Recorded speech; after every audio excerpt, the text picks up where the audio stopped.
durante a minha vida, cantarei louvores ao meu Deus enquanto eu for vivo. Não confieis em príncipes, nem em filho do homem, em que não há salvação. Sai-lhe o espírito, volta para a terra. Naquele mesmo dia perecem os seus pensamentos. Bem-aventurado aquele que tem o Deus de Jacó por seu auxílio, e cuja esperança está posta no Senhor seu Deus. Aleluia. O que fez os céus e a terra, o mar e tudo quanto há neles, e o que guarda a verdade para sempre. Aleluia. Que faz justiça aos oprimidos e que dá pão aos famintos. O Senhor solta os encarcerados. 8. O Senhor abre os olhos aos cegos. O Senhor levanta os abatidos. O Senhor ama os justos. O Senhor guarda os estrangeiros, sustém o órfão e a viúva, mas transtorna o caminho dos ímpios. O Senhor reinará eternamente. O teu Deus, ó Sião, de geração em geração, louvai ao Senhor. Amém. Glória a Deus. Vamos orar, queridos. Falar com o Papai do Céu mais uma vez, né? Aleluia. Para que o Espírito Santo te dê sensibilidade, para que você extraia alguma coisa para a sua vida nesta noite, que a palavra de Deus fique na sua mente, no seu coração, e que sirva como bússola, como direcionamento, como instrução, como aprendizado sobre a sua vida, em nome de Jesus. Amém? Rogério vem aqui fazer essa oração, em nome de Jesus. Amém? Põe a mão no coração, vamos orar ao Senhor. Graça e a paz, amém? Bendito Deus e eterno Pai, Senhor, eis aí o teu povo, e veio te ouvir. Estamos com sede, Pai, famintos, Pai, da tua palavra. Senhor, usa o teu servo agora conforme a tua vontade, o teu querer. Pai, que não fale o pastor agora, mas que tu use ele, Pai, para falar conosco, Senhor. Não queremos ouvir o que o nosso coração quer, mas queremos ouvir o que tu tens para falar conosco, Pai. Então fala, Senhor. Pai, fala, nós queremos te ouvir nesta noite, Pai. Senhor, em pleno feriado, saímos de nossas casas aonde podíamos estar descansando para trabalhar. Mas aqui estamos porque precisamos de Ti, Senhor. Estamos aqui porque queremos Te ouvir, Pai. Fala conosco, Senhor, nesta noite. Ó Pai, toma o Teu servo, Senhor. Usa ele com graça e sabedoria, Pai. Tudo isso eu te peço e te agradeço em nome de Jesus. Amém. Amém, irmãos? Vamos sentar, queridos, em nome de Jesus. Hoje, culto da palavra, e é bom refletirmos na palavra, aprendermos com a palavra de Deus e aplicar a mesma em nossos corações. Aleluia. Amém? E hoje nós vamos falar aqui desse salmo de número 146, vamos fazer um estudo ou observarmos alguns detalhes desse salmo, que às vezes nós, lendo, passamos desapercebidos, ou requer uma aplicação para que você compreenda o sentido da palavra. E aqui nós estamos, e junto com o Espírito Santo queremos trazer essa palavra para a sua vida, em nome de Jesus. A princípio, Eu quero dizer que a tradução que nós temos aí num telão é diferente. Nós, às vezes, tem algumas traduções que é a mesma coisa, né? É exatamente igual a minha aqui, louvai ao Senhor, mas algumas traduções dos irmãos têm aleluia. Começa com a expressão aleluia, que quer dizer louvai ao Senhor. Só essa observação para que os irmãos Aleluia! entendam o sentido tanto do tema como da ministração. Nosso tema hoje é entre os aleluias. Aleluia! Amém? Vamos recitar? 1, 2, 3. Entre os aleluias. Entre os aleluias. Vamos lá. Deus não se impressiona com seu aleluia de início, se não houver vida que sustente o aleluia do fim. Aleluia! Entre dois aleluias, Deus está procurando uma vida coerente. Amém. O que você vive entre os aleluias determina o peso do seu louvor. Amém? Amém. Então, Deus não se impressiona com o nosso primeiro aleluia. Nós temos um primeiro aleluia, depois nós temos um último aleluia, mas entre um aleluia e outro tem uma trajetória muito grande, tem uma trajetória de provações, de experiências, de fé, de obediência, Aleluia. de coerência, de vivência com Deus, de intimidade com o Senhor. E entre um aleluia e outro tem toda uma história, tem toda uma vivência que valida o seu louvor, para que não seja somente um aleluia de boca para fora, somente aquela expressão vazia de experiência, aquela expressão oca, sabe? Entre um aleluia e outro aleluia, um buraco, sabe? Um hiato, um distanciamento, um vazio. Não, Deus não quer que exista um vazio. Deus quer que nós preenchamos o nosso aleluia, essa diferença entre um aleluia e outro, com vida, com coerência, com intimidade, com experiências com o Senhor. E a proposta de hoje, que o Espírito Santo traz para nós, é preencher os nossos aleluias entre um e outro, entre o início e o final. Amém? Para isso você vai compreender a palavra. Amém? Vamos lá. Aleluia, expressão hebraica traduzida como aleluia ou louvai ao Senhor. O Salmo 146 inaugura a última sequência do saltério, composta pelos Salmos 146 ao 150. Conhecidos como salmos de aleluia. Cada um deles começa e termina com a expressão aleluia. Ou seja, o Salmo 146, o 147, o 148, o 149 e o 150, esses 5 últimos salmos, ele começa com a expressão aleluia e finaliza com a expressão aleluia. São conhecidos como salmos de aleluia.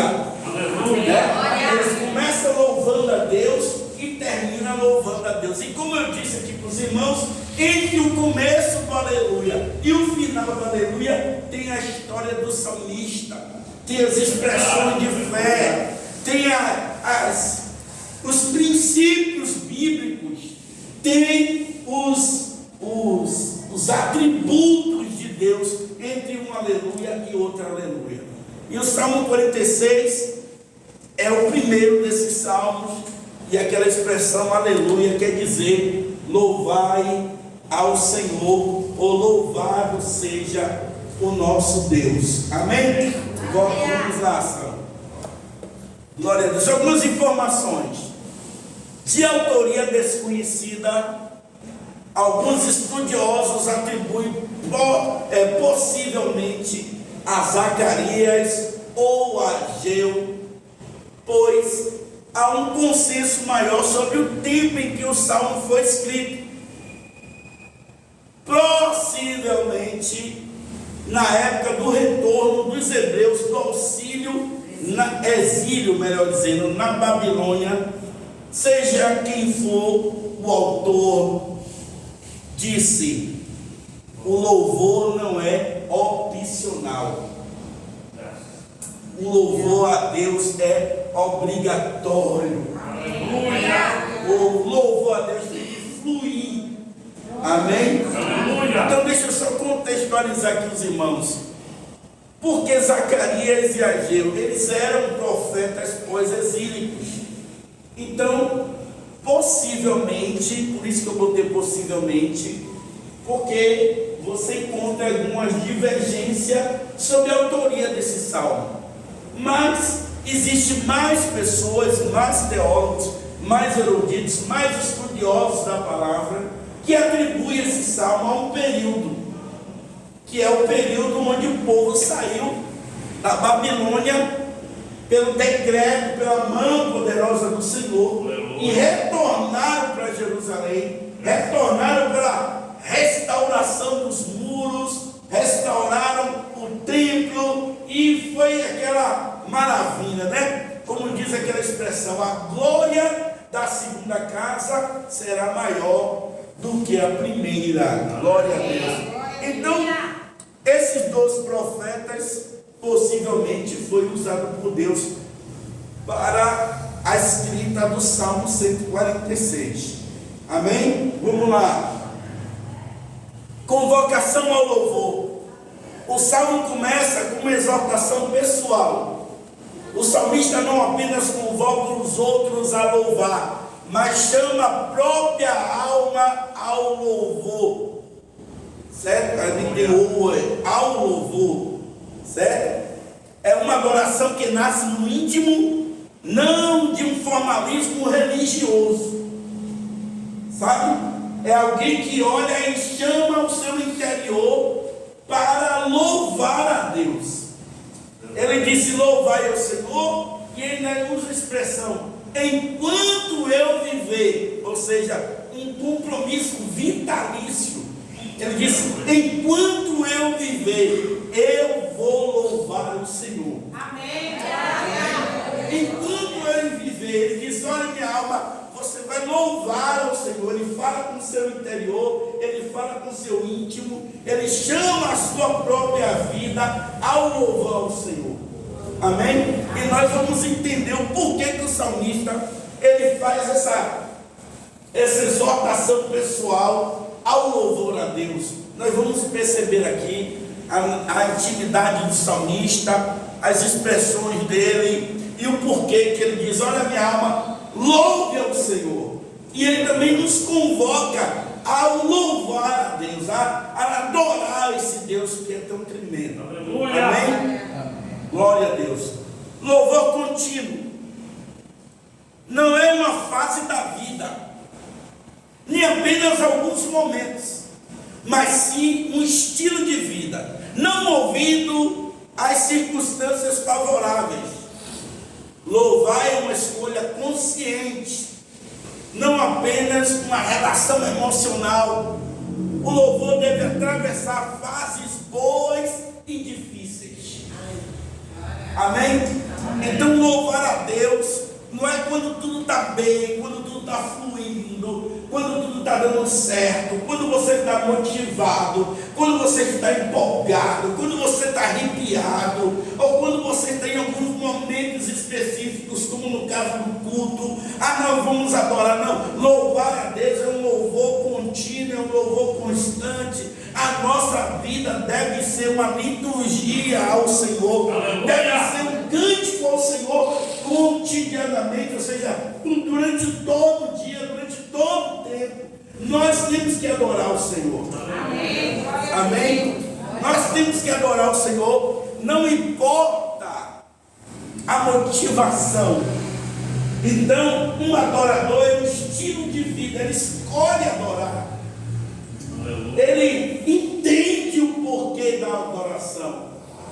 Infelizmente a gente até sabendo, irmão, disso, mas você vê que encontramos dificuldades quando chega no momento da adoração a Deus.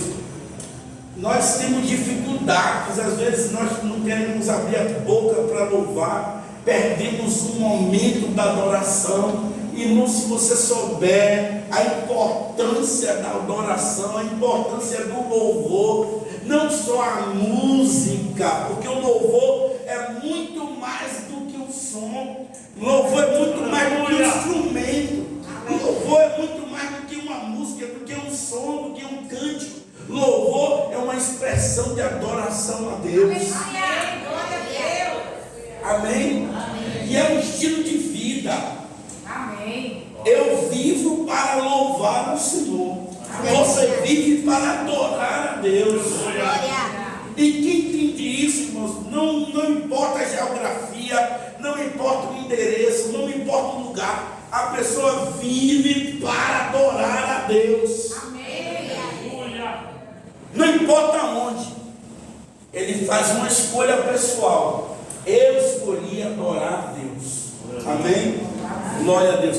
Olha aqui os textos bíblicos. Abacuque 3, 17 e 18. Os irmãos conhecem muito bem. Ainda que a figueira não floresça, nem haja fruto na vide, ainda que decepcione o produto da oliveira, e os campos não produzam mantimento, ainda que as ovelhas da malhada sejam arrebatadas, e nos currais não haja gado, todavia eu me alegrarei no Senhor e exultarei no Deus da minha salvação. Ou seja, quando tudo estiver dando errado, o profeta Abacuque escolheu adorar o Senhor e se alegrar no Senhor. Amém? Glória a Deus. Vamos lá para outra referência. Outro texto é Hebreus 13:15.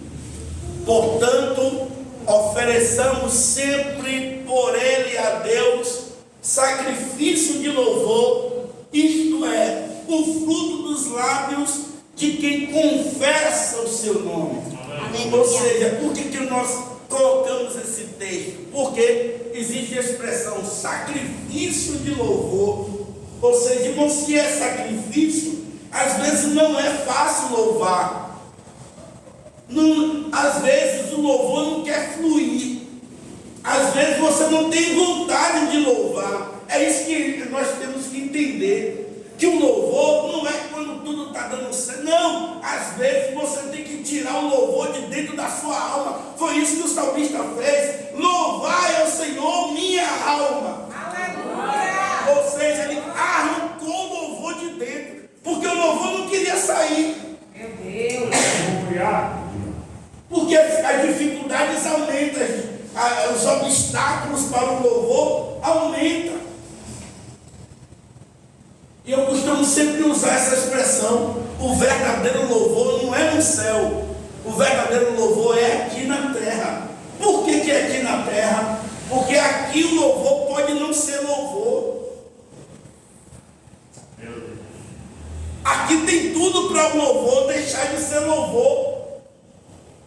As nossas lutas, os nossos impedimentos, as nossas decepções, as nossas falhas, os nossos pecados, tudo contribui para que você não louve. Mas quando você determina o coração dizendo, eu vou louvar, independente do meu motivo, independente, você vai fazer como Jó, Deus tirou, Deus me deu, Deus tirou, louvado seja o nome do Senhor. Amém? Não tem coisas para te motivar a adorar, a louvar. Amém? Glória a Deus. Mas que nós possamos, que o nosso louvor seja um louvor extraído de um sacrifício de adoração. Aleluia. É um sacrifício que você entende que precisa adorar, independente da circunstância. Aleluia. Amém? Amém. E ainda vou te dizer mais. Quando tudo diz para você não adorar e você determina adorar, esse é o louvor mais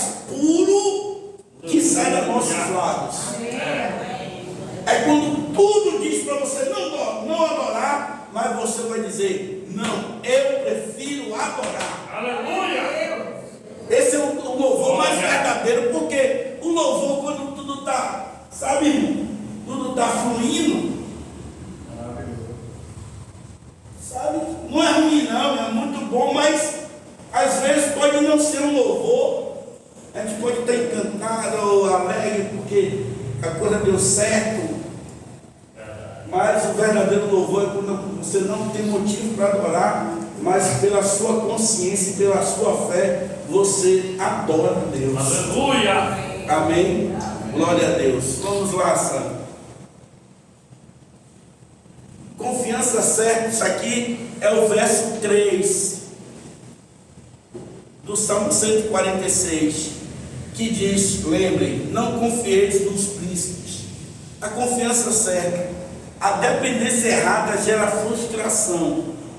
Pessoas falham, Deus não. Amém. Aleluia. O pastor Hernani Dias Lopes, ali escreveu até Hernani Dias Lopes, os irmãos conhecem, a maioria, ele é midiático, os irmãos conhecem. Ele escreveu em um texto dele: confiar em homens é como construir uma casa num montão de pó, ou seja, não tem garantia nenhuma. Então, homens falham, governantes falham, pastores falham, líderes falham, sabe? Políticos falham, amigos falham, homens falham, mulheres falham, mas Deus nunca falha. Então, quando o salmista diz, olha, não confieis, é por isso que esse salmo, só remetendo os irmãos, por isso que esse salmo é da época de pós-exílio, pois se os irmãos olharem a história, os irmãos vão ver que Jeremias pregava a palavra antes do exílio, pré-exílio. Só que o povo confiava nos seus governantes, confiava no rei, confiava no templo, confiava não sei o que, confiava ali, confiava. O que é que deu? Não deu em nada, eles não puderam salvar. Então, aqui o salmista está dizendo, ó, não confieis nos vossos príncipes, ou seja, não confieis em homens, ponha a sua confiança no lugar certo e na pessoa certa. Olha aqui Jeremias 17:5. Só fazendo uma exegese correta desse texto, viu, irmão? Porque eu vejo muita gente expressando esse texto de forma incorreta. Aqui diz assim, ó: assim diz o Senhor, maldito o homem que confia no homem e faz da carne o seu braço e aparta o seu coração do Senhor. Essa expressão, maldito o homem que confia no homem, é confiar em suas próprias forças, é confiar na sua capacidade humana, é confiar na sua habilidade, é confiar nos seus recursos naturais e pessoais. Aí é que entra o maldito homem que confia no homem. Não está tratando do nosso relacionamento interpessoal, que às vezes por qualquer coisinha eu vejo alguém fazendo menção desse texto. Maldito o homem que não confia no homem. Não, irmãos, nós temos que ter um relacionamento de confiança mútua. Aleluia! Eu preciso confiar nas minhas ovelhas e as ovelhas têm que confiar no seu pastor, senão não temos como ter um relacionamento saudável. Aleluia! Se vocês não confiarem em mim, não tem como nós nos relacionarmos. E se eu não confiar, e outra coisa, confiança, você sabe o que significa a palavra confiança? É fiar junto. Ou seja, não existe fiar unilateral ou de uma única via. Eu confio, mas vocês não confiam. Ou vocês confiam, mas eu não confio. Não existe. Confiança é algo mútuo, é um relacionamento mútuo. Eu confio em vocês e vocês confiam em mim. Aleluia! Amém? Amém. É por isso que nós temos que trazer um ambiente saudável dessa forma. Que se Não tem como a gente andar junto. Aleluia. Então não use essa expressão. A partir do momento que você já recebeu a revelação do Senhor, não use mais de forma inadequada. Amém? Glória a Deus. Ah, pastor, mas a gente se decepciona com alguém e tal. Tudo bem, isso é normal, isso acontece. Normal não. Isso acontece. As nossas frustrações, as nossas decepções, isso acontece. Mas não se aplica nesse contexto aqui, porque o próprio versículo já traz: não fale do seu braço ou da sua carne, o seu braço, ou seja, a sua estrutura para, sabe, fazer isso ou aquilo. Amém, igreja? Amém. Vamos lá. Outro texto, Salmo 118, verso 8. É melhor confiar no Senhor do que confiar no homem.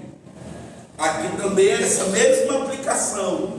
Confiar no homem é você confiar no recurso humano, confiar no patrão, confiar no marido, confiar na esposa, aquela confiança no sentido de você esperar a salvação, esperar uma provisão, esperar um livramento de alguém e não colocar o seu coração no Senhor, que por mais que aquela pessoa seja boa pessoa, humanamente falando, mas o seu retorno, a resposta para o seu sofrimento, o seu amparo, a sua salvação vem do Senhor. Amém? Glória a Deus. Então é melhor confiar no Senhor. Vamos lá. Por que confiar no Senhor? Por conta disso aqui, ó. Limitação humana. O homem é passageiro. Deus é eterno. Amém. Glória a Deus. No seu melhor, no melhor do ser humano, no melhor, na nata do ser humano, o homem é uma criatura transitória. Ele está nesse mundo por um curto período de tempo, então se vai. O apóstolo Tiago escreveu que a nossa vida é como um vapor. Ou seja, como é que eu vou colocar uma expectativa no homem, se eu sei que o homem pode estar aqui hoje, mas eu não tenho nenhuma garantia que ele vai estar aqui amanhã?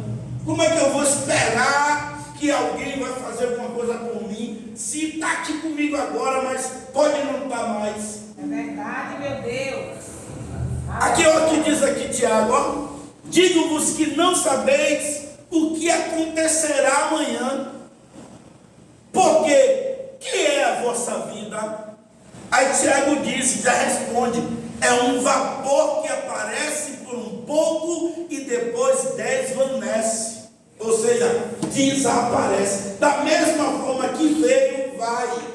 Olha aí, meu Deus. Então a gente não pode colocar o coração em perspectiva no homem.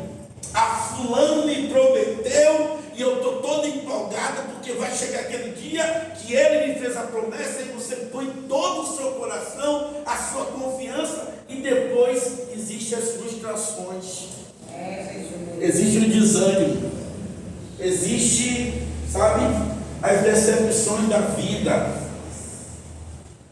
Amém? Amém. Eu não ia comentar não, mas eu vou comentar para os irmãos. Na verdade, não é nem essa expressão correta, porque eu não pensei nisso. Pensei agora aqui, me veio na lembrança. Se me veio, eu vou trazer para os irmãos. Meu irmão mais velho, ele foi em um determinado lugar, em uma determinada casa de oração. Chegou lá alguém, um líder, chegou para ele e disse: olha, se você dá tudo que você tem no final do ano, Deus vai te dar um carro, vai te dar isso, vai te dar aquilo, você vai ter casas, empresas, não sei o que, não sei o que. Irmão, não foi conto, não foi, porque eu vivi isso. Eu vivi isso, pois ele me chamou para me ofertar as coisas da casa dele. Ele vendeu tudo, geladeira, fogão, o som que ele tinha, um som bom lá, que ele gostava de ouvir músicas e tal. Ele vendeu tudo, se desfez, deixou a casa dele limpa. e aí pegou, juntou tudo, aí foi nesse determinado lugar, e aí entregou lá e tal, ficou naquela expectativa. Aí veio o final do ano, o que aconteceu? Ele não recebeu resultado, ficou decepcionado, ficou triste, disse que não queria mais saber de Deus, não queria mais saber de nada.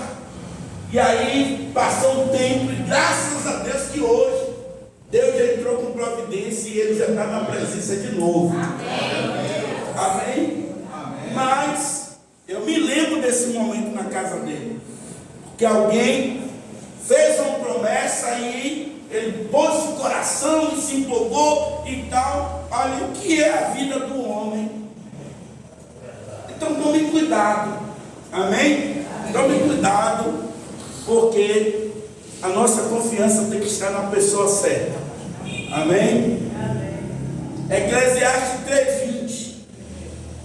Todos vão para um lugar, todos foram feitos do pó e todos voltarão para o pó. Ou seja, está falando da transitoriedade do homem. Ou seja, o homem está aqui, irmãos. Eu estou aqui falando com você hoje, mas não sei se na próxima terça. Não, entenda a palavra. Sabe? Pode ser, por que não? Amém? Aleluia! É só para os irmãos entenderem o sentido da palavra. Glória a Deus. Aí papai não, né?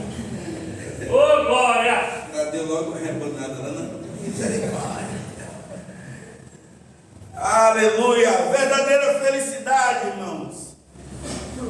Feliz não é quem não precisa de ajuda, mas quem sabe a quem confiar quando precisa. Amém. Aleluia. A verdadeira felicidade não está no que temos, mas em quem nos sustenta. Amém. Aleluia! Você pode não ter nada, você pode não ter muita coisa, mas se Deus te sustenta, aleluia, você é feliz. Porque se riqueza fosse trazer felicidade, muitos ricos aí não tirariam a sua vida e não viveriam de forma que a gente percebe. Jacó foi imperfeito, cheio de falhas, mas isso nos mostra que Deus ajuda gente real. Aleluia!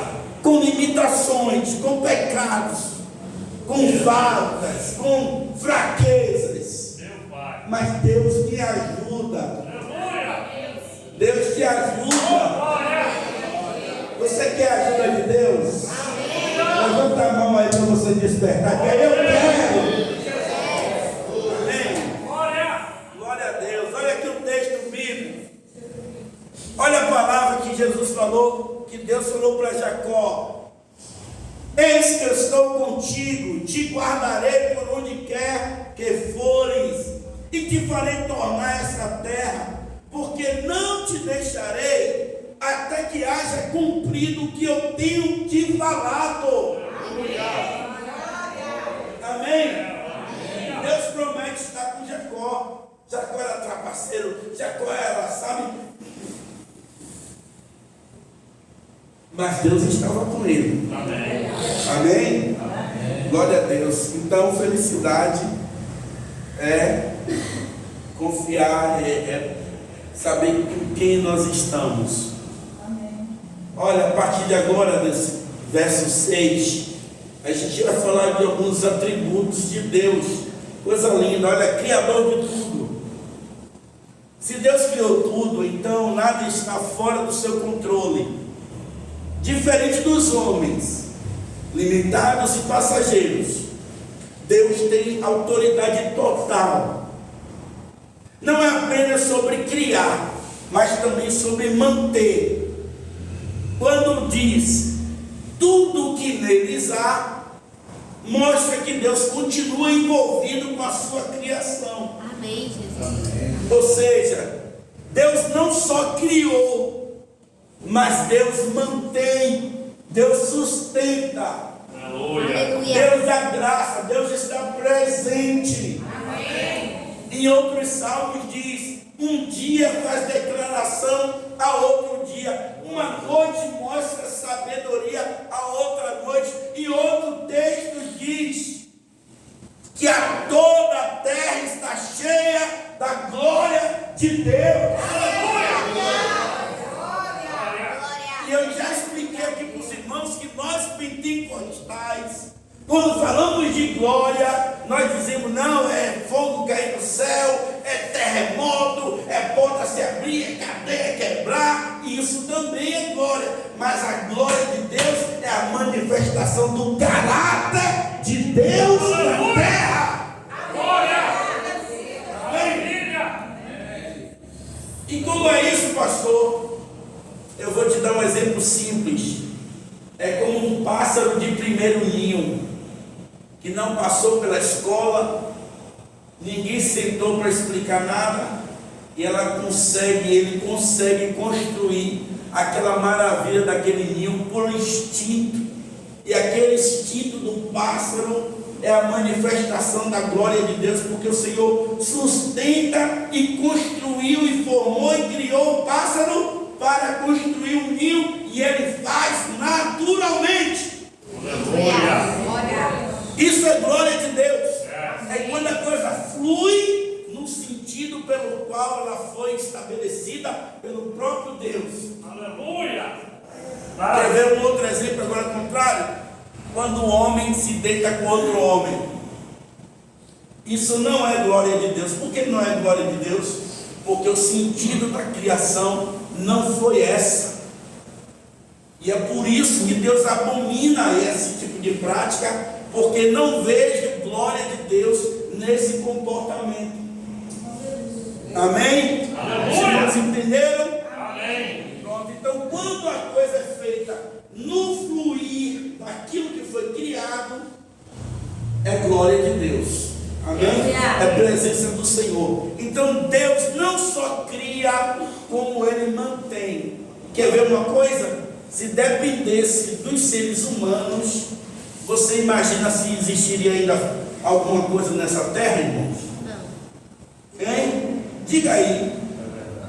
Hoje em dia, do jeito que as coisas estão, hoje em dia você vê a tecnologia, as bombas, é um maluco lá com bomba, com míssil na mão, é outro doido lá, é outro narcisista cá, é outro, não sabe? E se Deus não tiver misericórdia, não intervir no meio dos homens, nós já teríamos nos explodido. Verdade. Glória a Deus. E é por isso que os homens estão aí criando aí no céu aí a chamada estação espacial universal, ou seja, eles estão programando que quando o negócio pegar aqui por baixo, eles vão pegar nada da sociedade e vão para lá, para viver por lá. É o projeto deles. Mas esse projeto não é novo não, é desde lá de Nimrod, os homens tentando fugir da sentença de Deus, né? Tentando escapar. Olha aqui Colossenses capítulo 1, verso 17, olha que texto lindo. Ele é antes, quem, irmãos? Deus. Ele é antes de todas as coisas, e todas as coisas subsistem por Ele. Aleluia. Subsistir não é só o chamar, o criar. Subsistir é sustentar, é permanecer, é colocar de pé, é manter. Amém? Então eu profetizo que Deus sustenta, mantém as promessas sobre a sua vida. Não cairão palavra alguma de tudo quanto o Senhor determinou para a minha vida e para a sua vida. Antes se cumprirá todas as promessas do Senhor. Porque Deus subsiste, Ele mantém, Ele sustenta. Glória. Deus é justo com os oprimidos. Aqui já vamos falar diretamente dos atributos de Deus também. Esse é o versículo 7. Deus é justo com os oprimidos. Deus não é indiferente à injustiça. Ele vê quem está sendo esmagado. explorado ou esquecido e age em favor dessas pessoas. Não é apenas uma justiça futura, é uma justiça que começa agora na história. Ele é Deus que provê tanto o espiritual quanto o material. Então a palavra de Deus diz que Deus Ele olha para o oprimido, Ele olha para aquelas pessoas que estão sendo injustiçadas. Aí talvez você pense, mas pastor, eu estou vendo tanta coisa aí, parece que essa palavra não é real, parece que essa palavra vai na contramão, mas não é na contramão. Deus, Ele é real, Deus, Ele é poderoso. E quando a palavra de Deus diz assim, ó, que Deus dá graça aos humildes, aos simples, e resiste aos soberbos, é uma forma da manifestação da justiça de Deus para com os oprimidos. Irmãos, nós somos pobres e às vezes temos aquele desejo, gostaríamos de ter poderes humanos, gostaríamos de ter recursos humanos, isso é natural, todo homem gostaria, eu gostaria de ter. Mas eu quero te dizer uma coisa tão linda, que Deus, Ele é com aqueles que não têm. Amém. A nossa riqueza é o próprio Deus. Amém. Glória. Não, vou falar de novo para você. A nossa riqueza é o nosso próprio Deus. Glória. Maravilha. Que isso pode não se apresentar aqui agora, mas acontece depois. Mas como eu falei que ele começa agora, é porque Deus intervém na história. Amém. Deus entra com providência. Deus não deixa. Aleluia. Se Deus deixasse, irmãos, os opressores, os injustos, ele já teria acabado com tudo. Verdade. Mas o Senhor, Ele intervém. Amém. Lembra que Deus não só criou o mundo, como Ele sustenta. Quando se diz mundo, não é só as coisas físicas, não. É a sociedade, é o meio dos homens. O Senhor entra com providência, o Senhor intervém. O Senhor não deixa os inimigos destruírem. É verdade. Eu já vi gente dizer assim, eu odeio o pobre, eu não gosto de pobre, eu odeio, diz até classe média, você já ouviu? Eu detesto a classe média, eu não gosto da classe média, eu só queria ter alguém na história, isso não é conto não, isso não é nem bíblico, é na nossa história. Alguém disse assim, vamos acabar com todas as raças e vamos deixar só uma raça ariana. Você lembra quem foi que falou isso? Então, não está na história? Ele se levantou e disse, vamos acabar com todas as cordas, com todas as classes, e vamos só deixar a gente. E os irmãos viram o banho de sangue que ele causou. E se não for a misericórdia do Senhor, a intenção dele foi frustrada. Mas morreram não sei quantos, não sei quantos. Não, mas Deus tem os seus propósitos. Amém? Olha aqui em Mateus 11. Antes de botar o texto, deixa eu só comentar uma coisa para os irmãos. O salmista Davi, ele se expressou dizendo assim, fui moço, hoje eu estou velho, eu nunca vi um pobre mendigar o pão, ou um justo mendigar o pão, nem a sua descendência passar necessidade. Aí você diz assim, mas meu Deus, eu vejo tanta gente aí sem ter nada o que comer. Deixa eu só fazer uma observação aqui para os irmãos. Não é que Deus não provê o pão diário, mas às vezes tem alguns contextos que o plano de Deus na vida pessoal daquela pessoa, parece até redundância, né? Na vida pessoal daquela pessoa.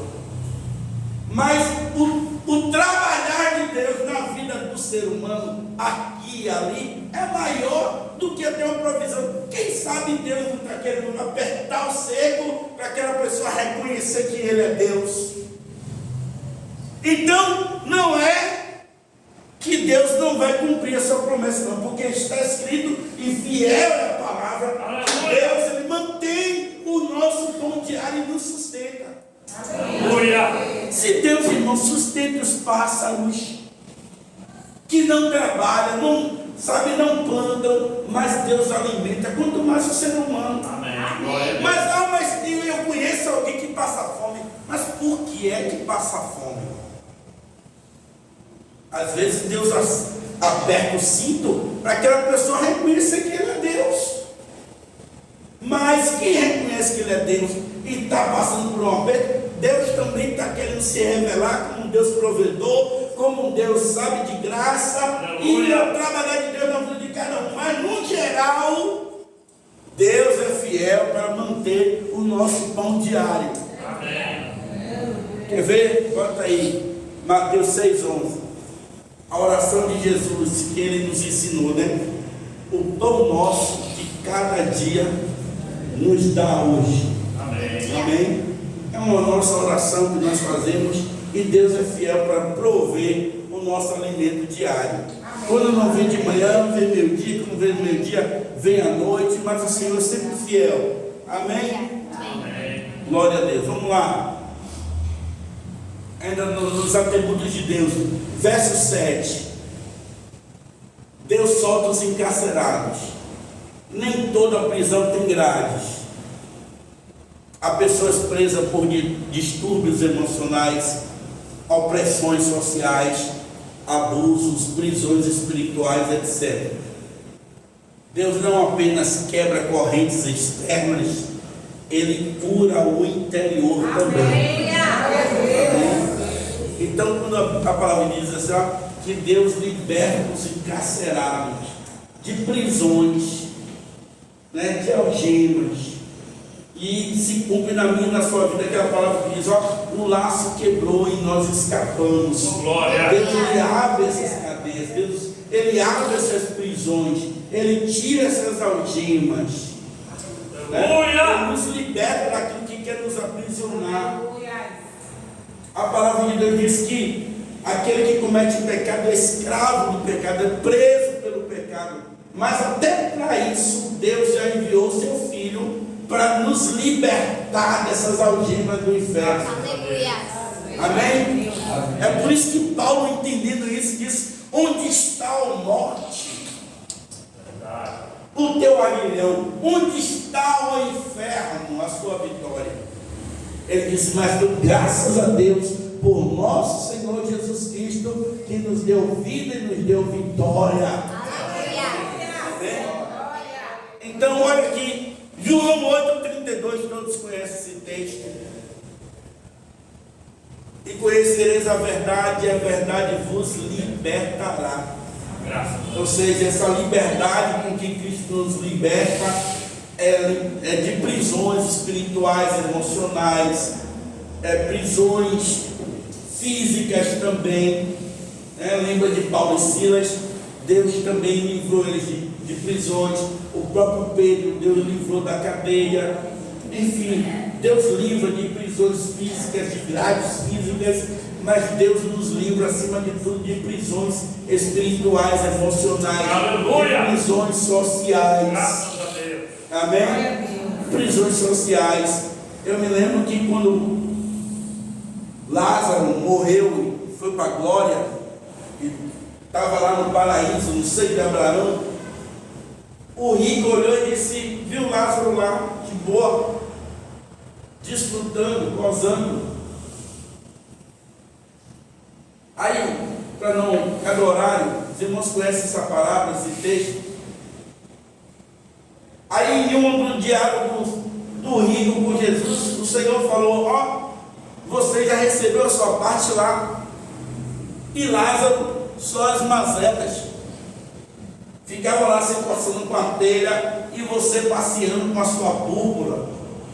Agora, trazendo para essa expressão, agora eu libertei Lázaro das opressões, das algemas sociais.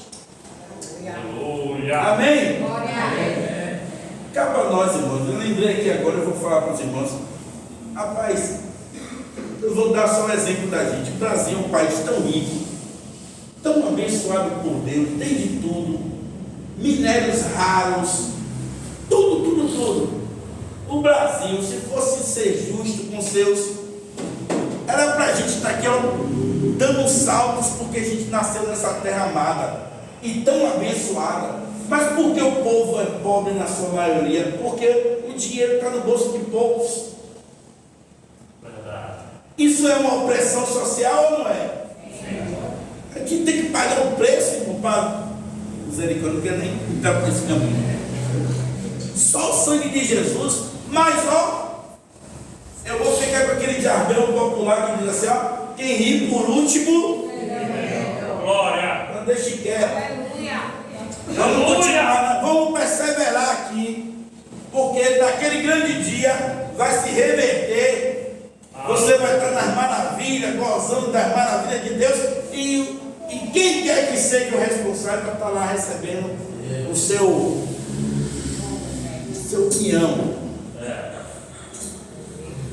O Senhor abre os olhos aos cegos. Não se trata apenas de cegueira física, mas também espiritual. Isso aí está no verso 8. Deus é aquele que traz revelação, entendimento e direção. Quantas vezes alguém está vendo, mas não compreende o que Deus está fazendo? Deus ilumina o entendimento. Então, quando Deus diz assim, ó, no verso de número 8, o Senhor abre os olhos aos cegos.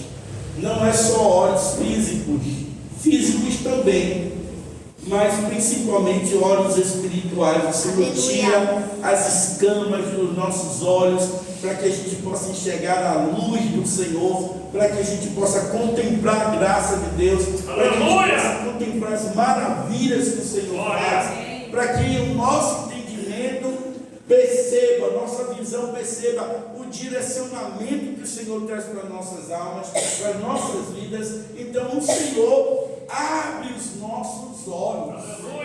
Amém? Existe um texto, não é esse, de Isaías 42:7, mas existe um texto que diz assim, ó, que os olhos do nosso coração, ou seja, os olhos do nosso entendimento. Paulo que diz isso, não me recordo o texto. 42:7 de Isaías, para abrir os olhos dos cegos e para tirar da prisão os presos e do cárcere os que jazem em trevas. Esse é o ministério messiânico. Está falando sobre a promessa do Messias, e o Messias veio e literalmente cumpriu esse verso. Ele abriu os olhos de muitos, né? Bartimeu e outros que receberam uma cura física, como também cegueiras espirituais que o Senhor removeu e abriu os olhos. Amém? Aleluia. Vamos adiantar. O Senhor levanta os abatidos, está também no verso 8. A palavra abatidos traz a ideia de alguém curvado, oprimido, sobrecarregado, como quem já não consegue mais se manter em pé. Não é apenas tristeza comum, é um estado de peso contínuo, de alma cansada. Levantar é mais do que consolar, é restaurar posição. Aleluia.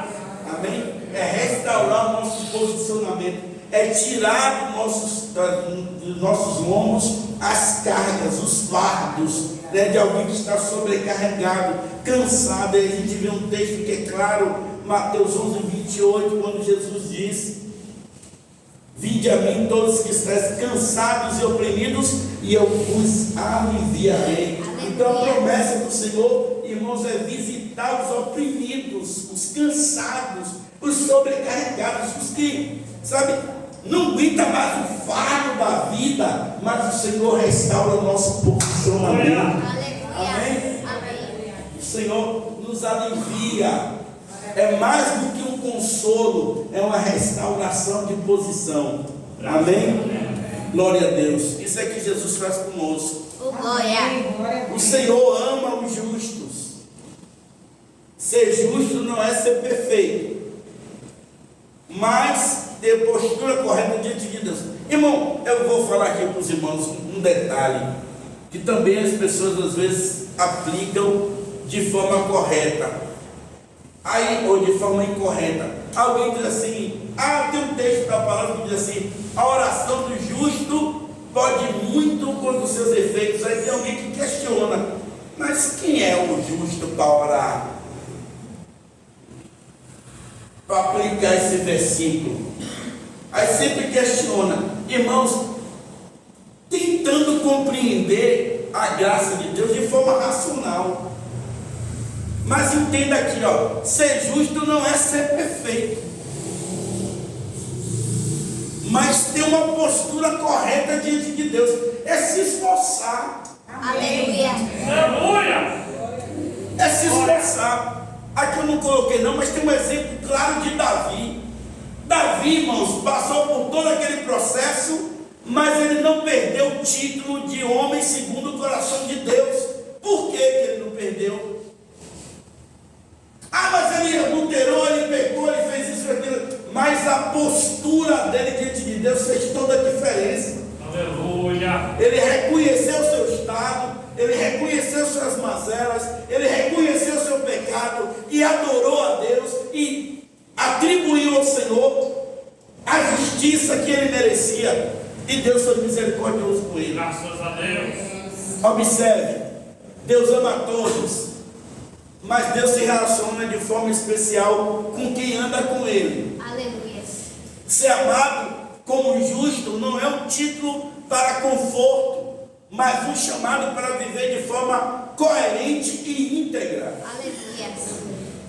Ou seja, nós somos chamados para ser justos, sim. Amém. E o que é ser justo? É você se esforçar para andar certo, andar correto, ter uma boa palavra, ter uma boa posição, ter uma boa postura. Aleluia. Ainda que nesse trajeto coisas acontecem, porque nós não somos perfeitos, mas isso quer dizer que não falte uma vontade, uma inclinação de nossos corações para acertar, Amém. Aleluia. para estar na presença de Deus. Olha o Salmo 37, verso 28. Porque o Senhor ama o juízo e não desampara os seus santos.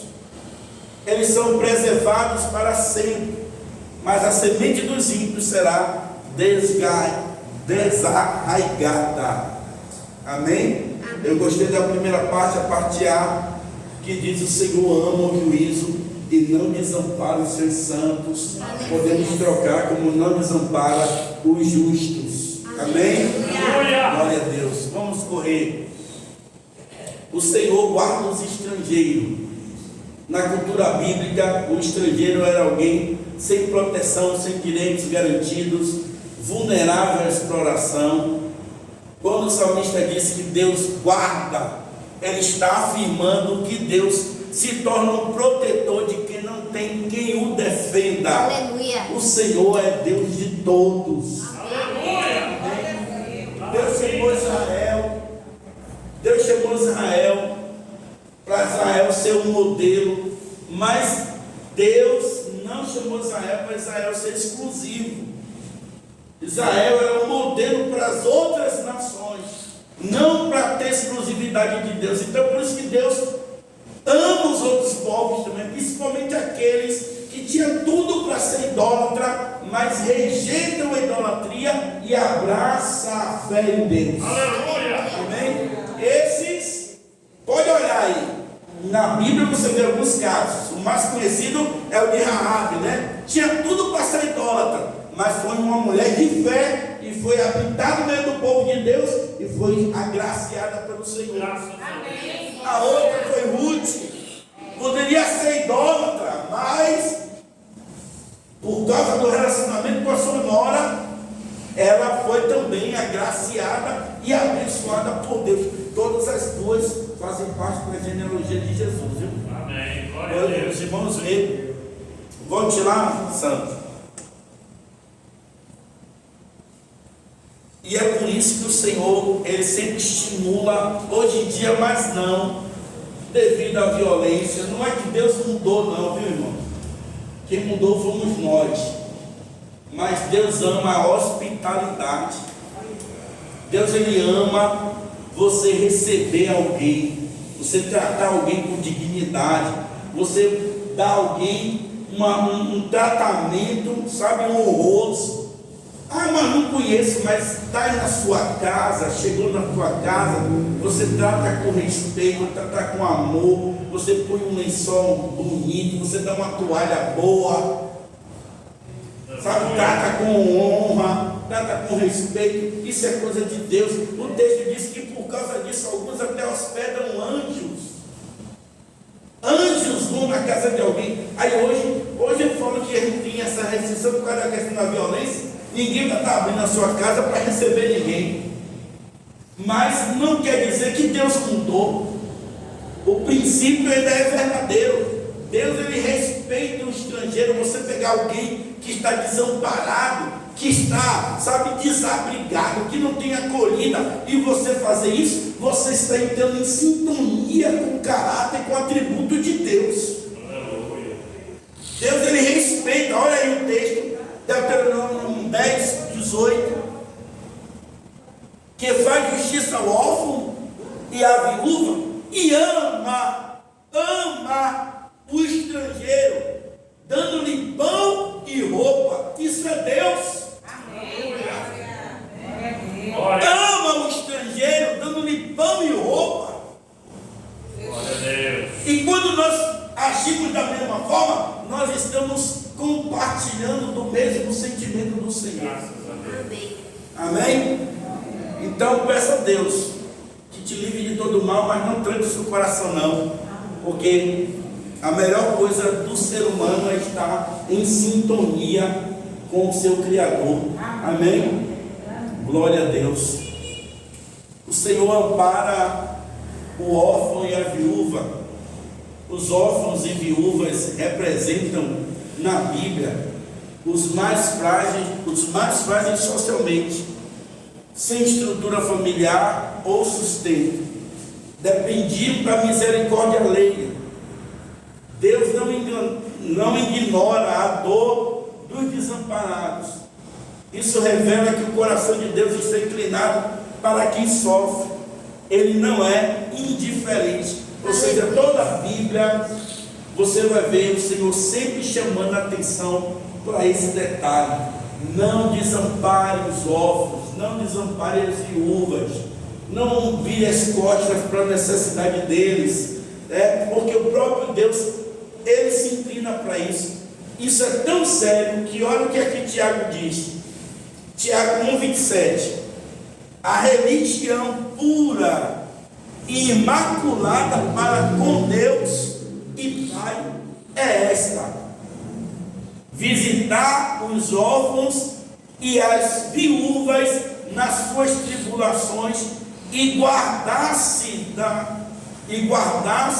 incontaminado no mundo. Aleluia. Ou seja, o nível da atenção de Deus é tão grande que o Senhor diz assim, ó, a religião pura que Deus quer é que você visite órfãos e viúvas nas suas necessidades. Amém. Amém? Amém. Então isso é tão sério que quando nós negligenciamos isso, nós não estamos com a religião ou com esse sentimento religioso puro diante do Senhor. Isso é tão sério, você não vê o quanto Deus considera isso. Vamos lá. O Senhor transtorna, aí já é o versículo 9, já estamos concluindo. O Senhor transtorna o caminho dos ímpios. O ímpio pode até prosperar por um tempo, mas o caminho já está comprometido na sua essência. Ou seja, já começou errado. começou errado, uma hora a casa dele vai cair. Deus não precisa empurrar o ímpio para cair, ele apenas desmonta o caminho e a queda se torna inevitável. Ou seja, o ímpio vai cair, irmãos. Não adianta a gente ficar com o olho comprido, porque o ímpio está prosperando, porque o ímpio está ganhando, porque o ímpio tem uma vida assim, porque o ímpio tem uma vida assada. Não se iluda com isso, não. O melhor caminho é o caminho do Senhor. Amém? Olha o Salmo 1, verso 6. Porque o Senhor conhece o caminho dos justos, porém o caminho dos ímpios perecerá. Gálatas 6, 7. Não erreis, Deus não se deixa escarnecer, porque tudo que o homem semear, isso também ceifará. Amém? Então, se o homem está implantando injustiça, ele vai colher injustiça em nome de Jesus. Amém? Amém. Ainda, agora já no versículo 10, o Senhor reinará eternamente. Amém. Glória. Diferente dos reis humanos, que são limitados, falhos e passageiros, Deus reina para sempre. Aleluia. Isso traz segurança, irmãos. Amém. Não há mudança de governo no céu, Aleluia. nem crise no trono de Deus. Amém. O profeta Daniel declarou que o seu domínio é eterno. Mas ao fim daqueles dias, eu, Nabucodonosor, levantei os meus olhos ao céu e tornou-me a vir o entendimento. E eu bendize o Altíssimo, e louvei e glorifiquei ao que vive para sempre, cujo domínio é um domínio sempiterno, ou sempre eterno, cujo reino é de geração em geração. Amém? Daniel capítulo 4, verso 34. Amém? Aleluia. Fidelidade de geração.